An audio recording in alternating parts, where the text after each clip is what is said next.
د صحابه کرامو د دور خبر نه کوم، زه د دیوبند یو عالم واقعه بیانوم. مولانا رشید احمد گنگوهی صاحب رحمت الله علیه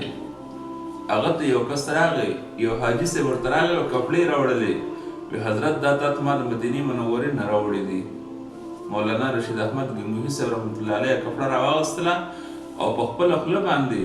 هغه کپړه یې ښکل کړله او بیا هغه کپړه په خپل سر مبارک باندې کېښودله.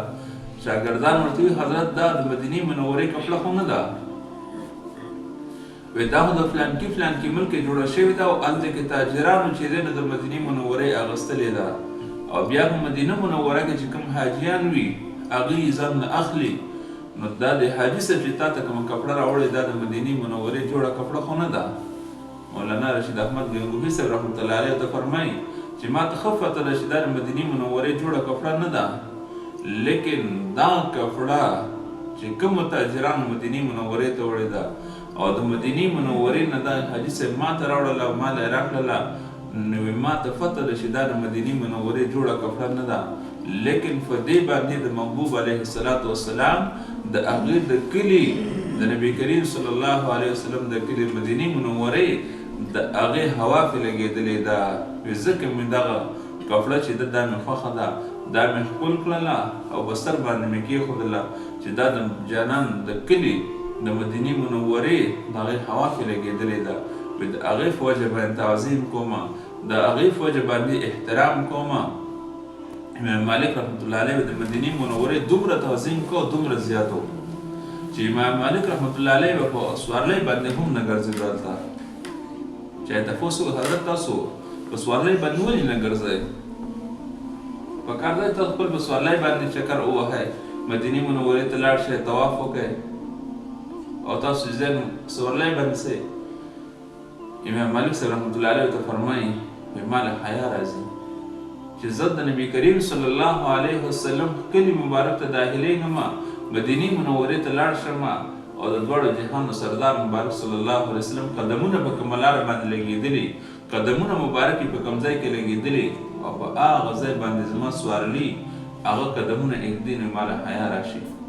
چې د دواړو جهانو سردار مبارک په خپل قدمونه ایښي دي او زه اوس په سوارلۍ باندې ګرځم. زما سوارلي به د دواړو جهانو سردار مبارک د خپو د قدمونو هغه خاورې هغه به زما د سوارلۍ په خپو کې اخوا دېخوا کېږي. ما له حیا راځي چې زه د دواړو جهانو سردار مبارک صلی الله علیه وسلم د هغه د خپو مبارکو خاوره چې کومه ده د خپو د لاندې کومه خاوره پاتې شوې ده، ما له حیا راځي چې په هغې باندې زه خپله سوارلي وګرځوم. او فرمایي چې دی به کله مدینې منورې ته تو نو ډېر لرې به خپل پیزار وباسو، خپیا له خپې به روان شو ورته وایي دلته د محبوب علیه الصلاة والسلام قدمونه لګېدلي دي، هسې نه چې زما په خپو باندې فیضار وي او د نبي کریم صلی الله علیه وسلم قدم مبارک په کوم ځای لګېدلی وي او په هغې زه پاس خپه کېدم ډېره دغه به وشي، بېادبي به رانه وشي. امام مالک صاحب رحمت الله علیه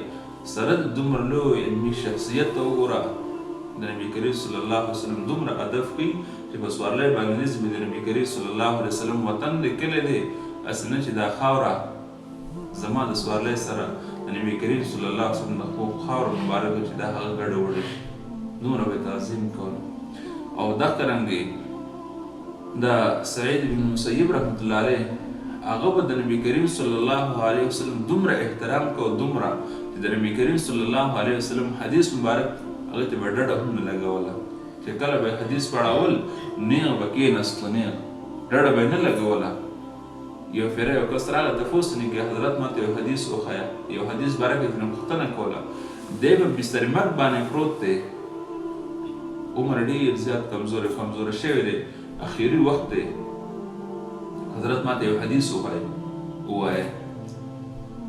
سید بن مسیب رحمت الله علیه ته فرمایي وایي حدیث ورته ووایم خو ما لږ رانیخ کړې کټ کې لږ نیخ کښېنم. هغې ورته وویل حضرت دغسې ووایه که نه تاسو ډېر زیات کمزوري یې تکلیف وي درته، نو مې خیر دی ډډه ولګوئ موږ ته یې ووایه. هغه ورته وایي نه، وایي دا ماته ډېره بېادبي ښکاري چې د دواړو جهانو د محبوب صلی الله علیه وسلم حدیث مبارک زه وایم او ما دې ډډه لګولي چې کله هغې رالل او په کټ کې یې داسې لږ رانیغ کو، نو چې کله یې لږ رانیغ کو حدیث یې ورته وویل نو په دغه حدیث چې ختم کو په دغه ټایم کې د هغه نصاب ووتو په هغه ټایم کې د هغه بس د اخیری تقریر او اخیری واعظ نصیحت اخیری حدیث وی او د نبی علیه السلام په تعظیم کې چې اسې نه دا بې ادبي زه ګڼم چې ما ډاډه لګولې د نبی علیه السلام حدیث پړاوم نو هغه فرمایي چې کله دې راونیغ کو حدیث ورته ووی د هغې نه بعد چې څنګه حدیث ختم کو ان لله و انا الیه راجعون دنیا نه رحلت وکړو دومره به دغه ملګرو د علما کرامو دی به د نبي کریم صلی الله علیه وسلم احترام کو او یوازې د نبی علیه السلام احترام د هغې د کلي به احترام کو پس ما واقع ویلې د شیخ احمد ګنگوهي صاحب رحمت الله علیه چې د کفړې احترام به یې کوو دا د نبي کریم صلی الله علیه وسلم د وطن ده او د نبي کریم صلی الله علیه وسلم د کلي او دغه د وطن هوا پرې لګېدلې دومره به احترام کو چې د نبي کریم صلی الله علیه وسلم قدم مبارک په کومه خاوره لګېدلی دی وایي چې هسې نه دا خاوره زما د سوالۍ د پوست سره ګډوډه شي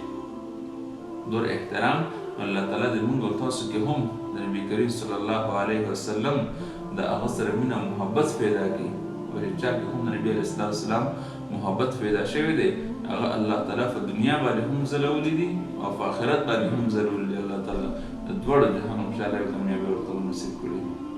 الله تعالی د موږ کې د نبي کریم صلی الله علیه وسلم اطاعت را نصیب کړي